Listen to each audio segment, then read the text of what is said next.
first question is from Ong Keen Ann, IA ID number 4, who's asking, Dear Swamiji, may I know the reasons in putting Vedic astrology in this inner awakening?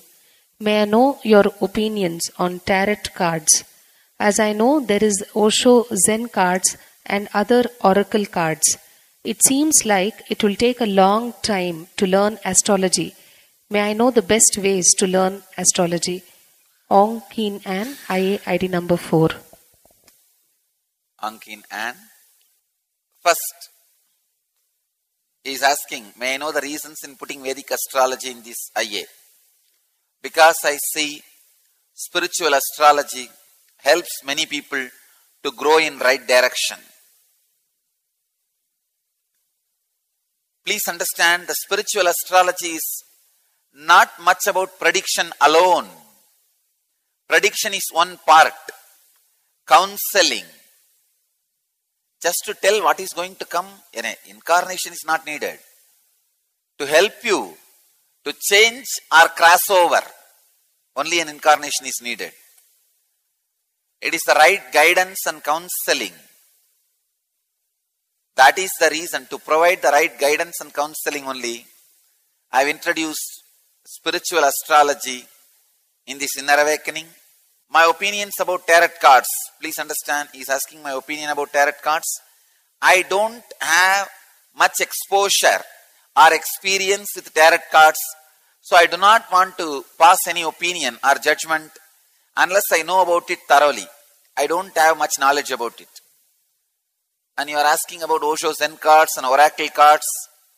To tell you honestly, I do not have much experience about all of them. So, I cannot pass any opinion. But if you still want to know authenticity of them, you better ask me in the Akashic reading. That time, I can straight push the time wheel and read out and tell you. That's it. And may I know the best ways to learn astrology? Again, I have not yet developed a course or a system to teach astrology. Maybe soon we will come up with some books and system to teach astrology. As on now, I am only able to give the spiritual astrology predictions and counseling. Next question. The next question is from Rajiv Ramnath, IA ID number 57, who's asking, My dear Swamiji, can you please elaborate on what a seeker undergoes during an identity crisis? How does one react to such a crisis? Can such a crisis bring about laziness or boredom?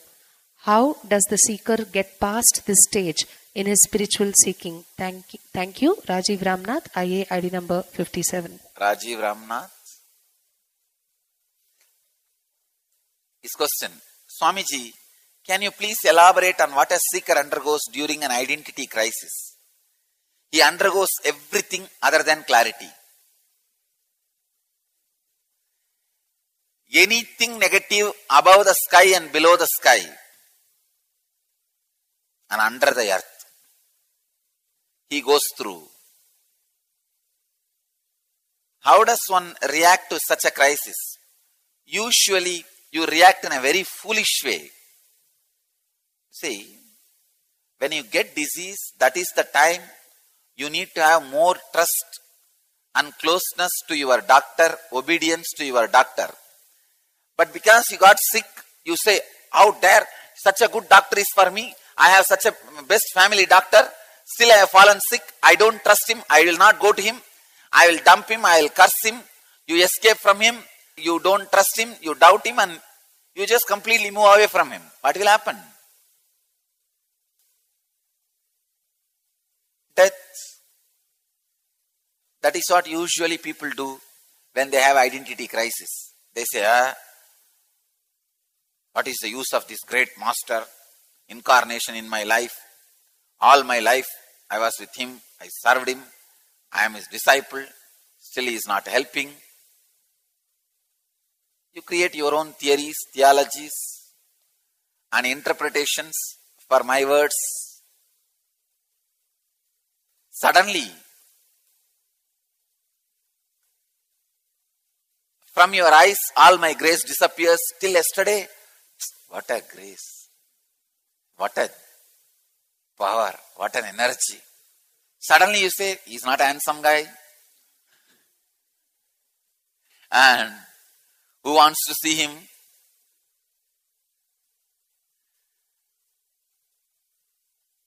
Suddenly, everything looks like a pain. And even if he helps, who knows whether I will be able to retain that help and stay in that state itself. Your foolishness does everything, all asanas, Sirasasana, Chakrasana, Surya Namaskar, everything your foolishness does, other than finding solution.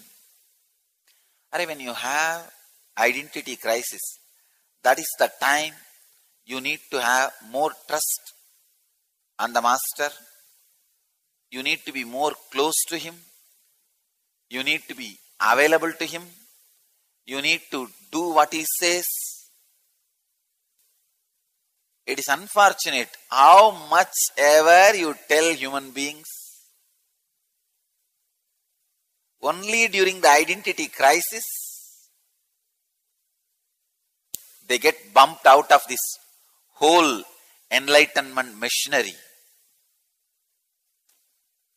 Master's mission is enlightenment machine. But when you go through the identity crisis, you get bumped out. It's like the car assembly line, just before engine being put, the car gets bumped out. What is the use? Just before the engine's installation, the car gets bumped out. Maybe it can be used as a bullock cart, not as a car.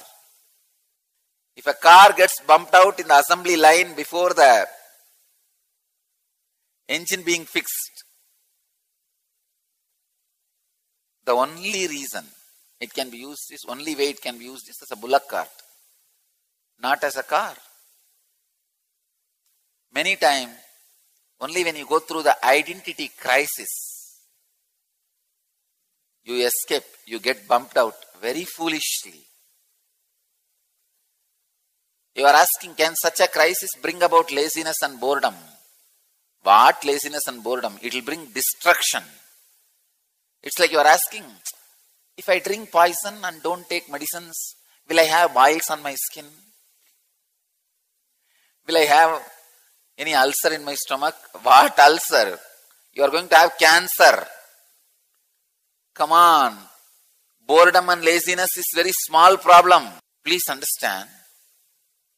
Till you become one with the cosmic identity, your identity will be constantly going through a crisis.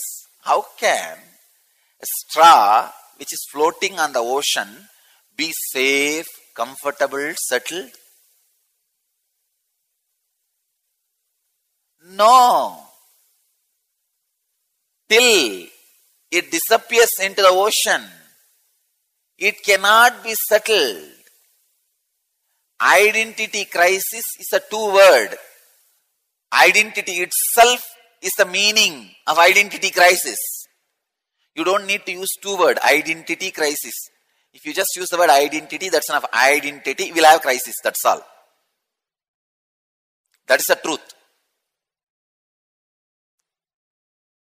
As long as you have identity, it will have crisis. Normally, in the society, when you have identity crisis, you always have escaping routes, exit routes. TV. In TV itself, 200 channel. Only in India, 676 channels are there. Anyhow, hundreds of channels.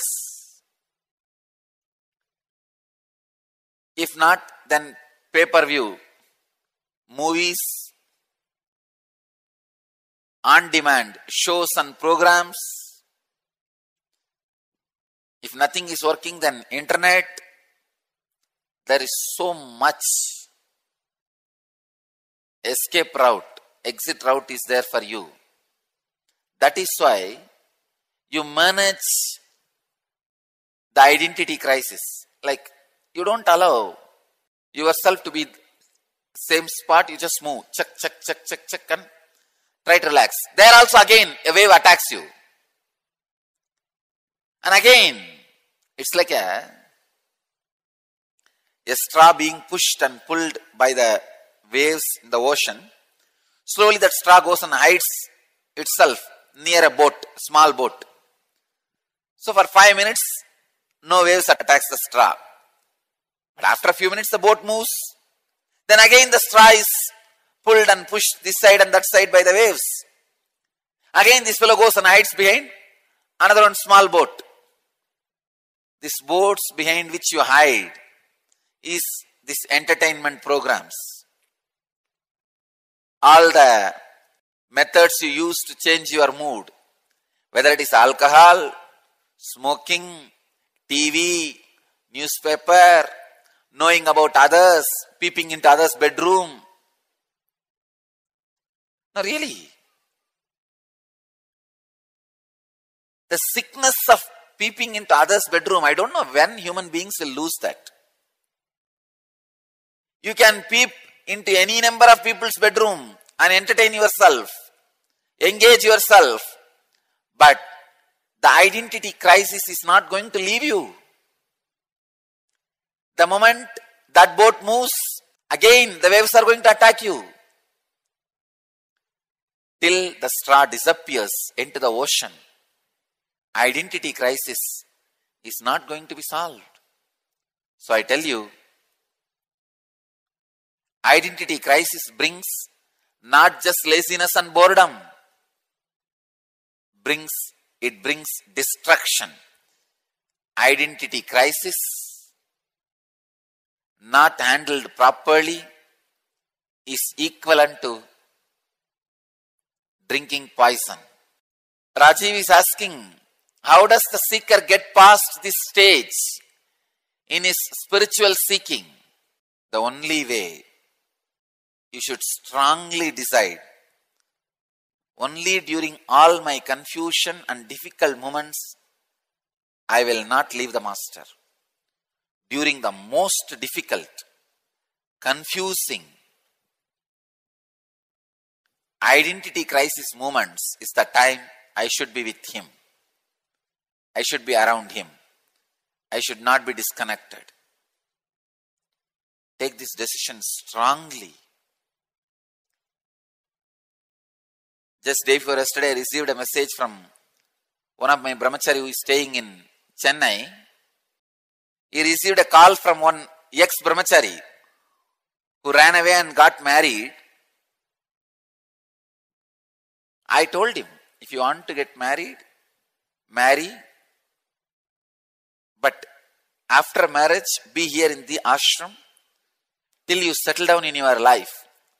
But that poor fellow, he did not have guts to tell he wants to marry. He ran away and married. Now he is calling this brahmachari and crying profusely. He is begging, just talk to me at least. But what this poor brahmachari can do? He can only listen to the cry. Nothing else. Understand?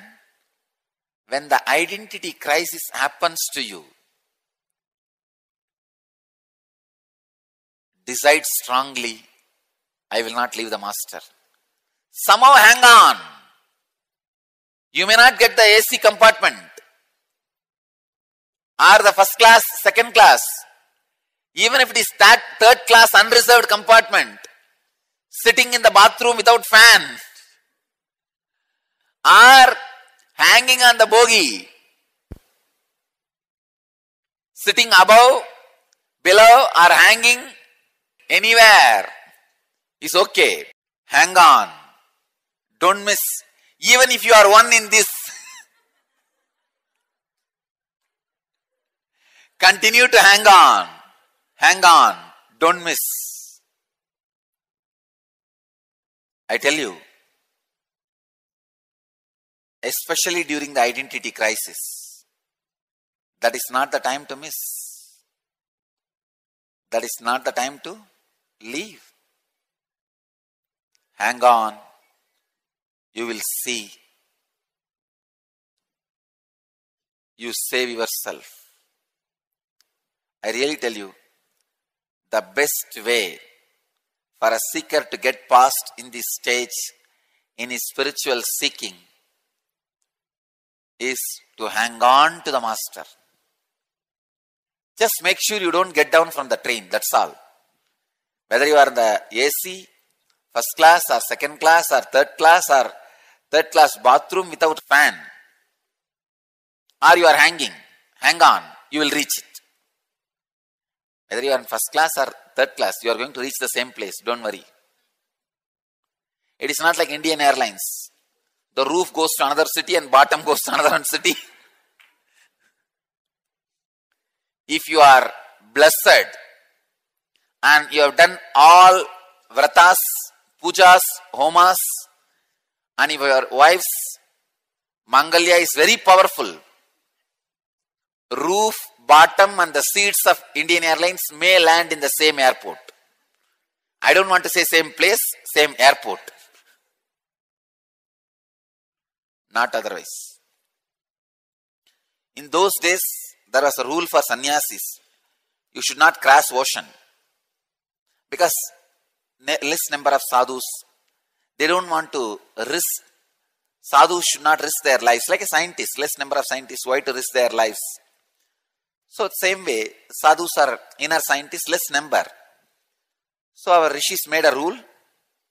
Sadhus should not light fire, should not swim, should not cross the ocean. Because why to unnecessarily do the risky things? I thought, no, what is there nowadays in the modern day? Flights are there, very safe. I started traveling, crossing the ocean. But only after getting into Indian Airlines once, I realized our rishis are right. Next.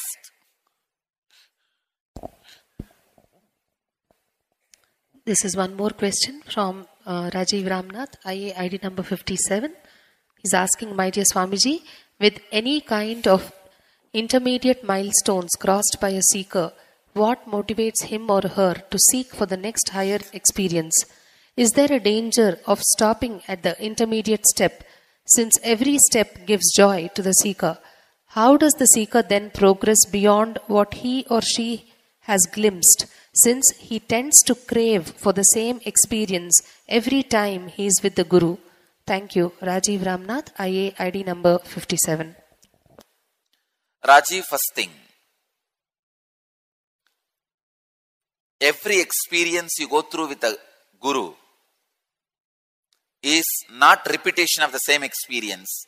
It is the upgraded next level experience. Anything you go through on your own only can be repetition. Anything you go through with the Master is never repetition, upgraded revision. Please understand, updated reprint is not repetition. It is revised, upgraded, updated. So again, the only answer for this question is Guru's grace. Be directly connected to Him and guided by Him.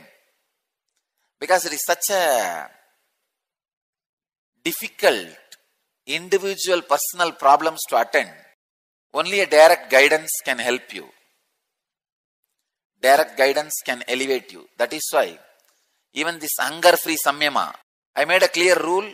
You have to be physically around me to practice in the initial level. Please understand, today, 15th day, successfully, many of our ashramites are continuing. 15 days, 10th I initiated, 15 days over, and still they are not eating. And they are not even losing weight now. Weight loss has stopped. Only first 4 or 5 days the weight loss was there. Now weight loss has stopped.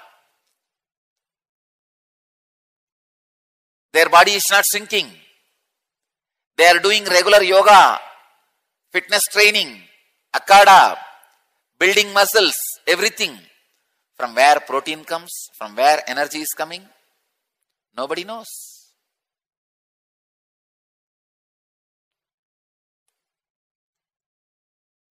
So seeing this few of our devotees and disciples started in their own place, of course, is sincerity is appreciated, but you need a personal guidance. You see, every day I make sure I see all of them at least once and ask them, do you feel hungry? The moment you feel hungry, you should eat.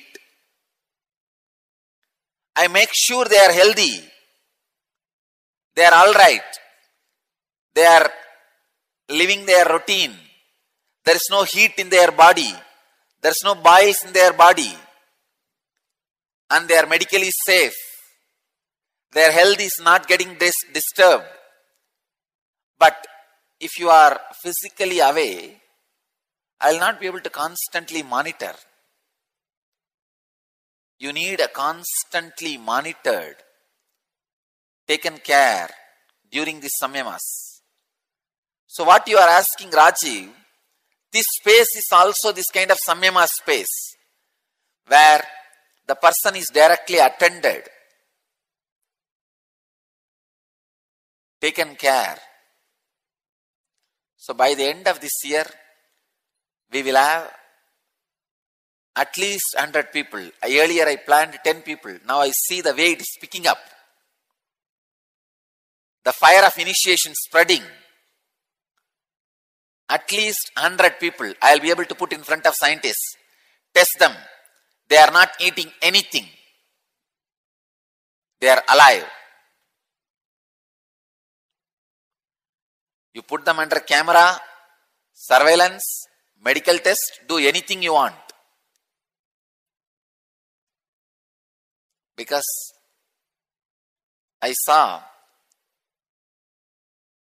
successfully the DNA which is responsible for making energy out of air and sun rays, sunlight, is already awakened in many of these sadhakas, seekers. In many of them, that DNA is awakened. So now I am confident to put them in front of scientists.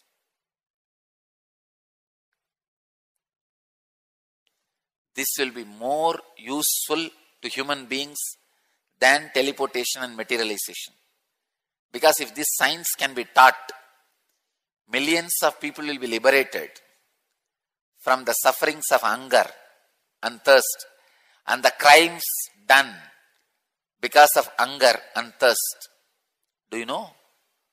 Just not having food makes human beings cause millions of crimes. If you want to know the hunger crimes, just go to the website. You will see crimes due to hunger. You see the statistics. I am shocked how many thousands are killed. See, in US I have seen in the newspapers, people are killed just for one hamburger, just for $2.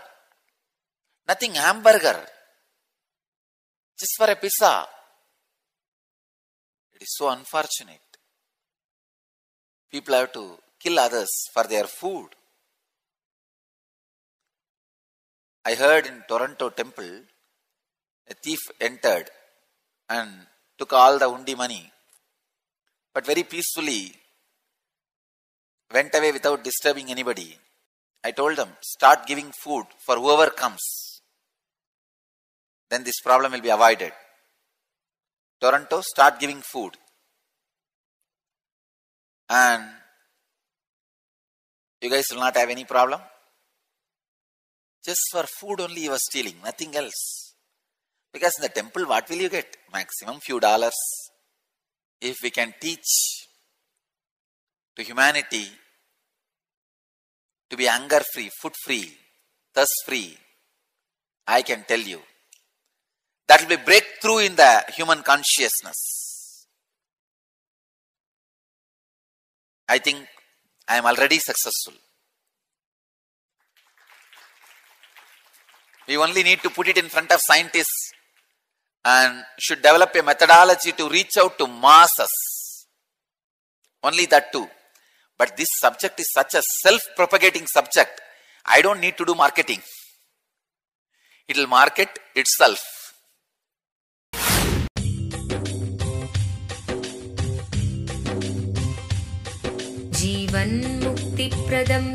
Paramahamsa Nityananda, a rare living incarnation, is named among the world's 100 most spiritually influential personalities today.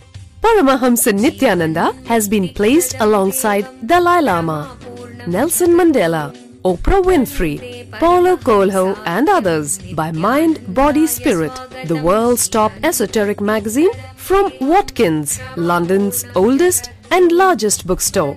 A yogi by birth, he has been expressing his power of enlightenment since birth.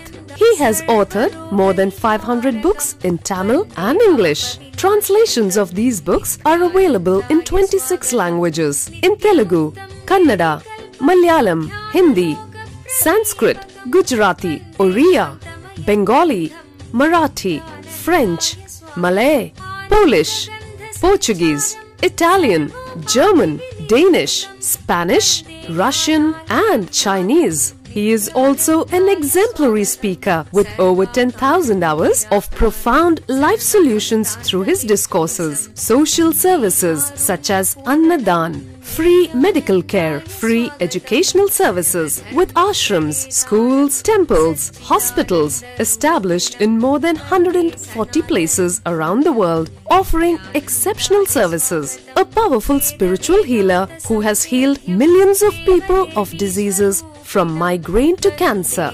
A Kriya Yogi who has formulated Kriyas for physical health and mental well-being, benefiting thousands. A living master who offers practical solutions for our everyday problems. He is the founder and spiritual head of Nityananda Dhyanapitham, a spiritual powerhouse who has revived the sacred Vedic tradition by establishing Vedic temples in places like Los Angeles, San Jose, Seattle, Toronto, Ohio, Oklahoma, Phoenix, St. Louis, Malaysia, Brazil, Paris, Guadeloupe, Dallas, New York, New Jersey, Atlanta, Calgary, Vancouver, Singapore, and places in India like Bengaluru, Hyderabad, Tiruvannamalai. A spiritual guru for 10 million followers, an incarnation who transmits the highest spiritual energy through initiation, a contemporary yogi who has revived the Vedic science of yoga worldwide through thousands of yoga centers, an adept in Ashtamahasiddhis, mystical yogic powers, who has effortlessly awakened the Kundalini of thousands and graced them with spiritual powers, a dynamic young guru who is an inspiration for thousands of youngsters, India's most watched spiritual guru online, a beacon of spiritual light who has triumphed over the forces of religious terrorism and political persecution. Paramahamsa Nityananda is an eternal Kalpataru, blessing the world with the boons of material abundance and spiritual enlightenment.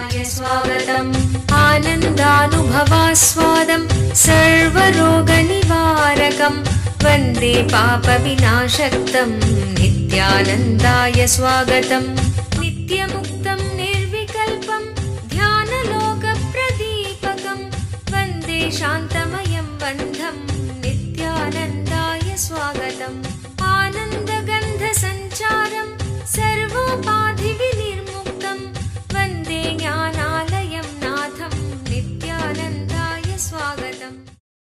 Let you all achieve, experience, live, express, radiate, share and explode in eternal bliss. Nityananda. Nityananda Dhyanapitham, Nityananda Nagar off Mysore Road, Bidadi, Bangalore 562109. Contact 09742203311. www.nityananda.org. www.youtube.com/Life Bliss Foundation.